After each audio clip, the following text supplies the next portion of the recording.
This section is for Bloom's taxonomy. When developing instructional objectives, providing instruction, and evaluating student performance, it is important to keep in mind that there are different levels or outcomes of learning.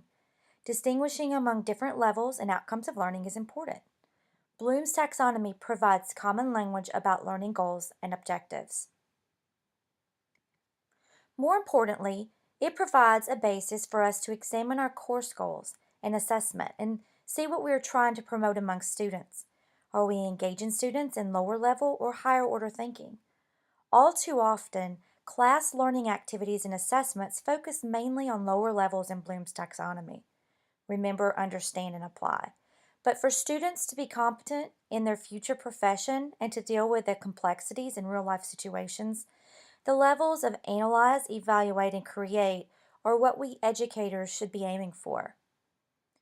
The concept of higher order thinking skills, or HOTS, became a major educational agenda item with the 1956 publication of Bloom's Taxonomy of Educational Objectives.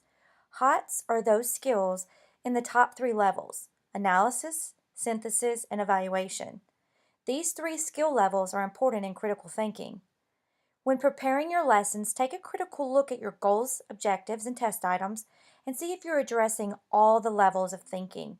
The question you should ask yourself is, how will I utilize Bloom's verbs and taxonomies in the language of my objectives to encourage higher order thinking and learning? An important part of an effective lesson is that a clear program goal and objective are established. The purpose of objectives is not to restrict spontaneity or constrain the vision of education in the discipline, but to ensure that learning is focused clearly enough that both students and teacher know what is going on, and so learning can be objectively measured. Objectives drive the assessment process. Assessment methods are based on the objectives that are being measured. When the teacher sees that class has mastered the material, they can move on to other teaching points with confidence. The important thing is that they reach your target goals and score that bullseye. This table is a simple comparison of goals and objectives.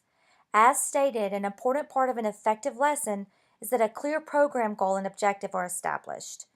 In order to do this, you must create a goal that gives a clear direction while your objectives informs the learner of exactly what he or she should know and be able to do as a result of the lesson.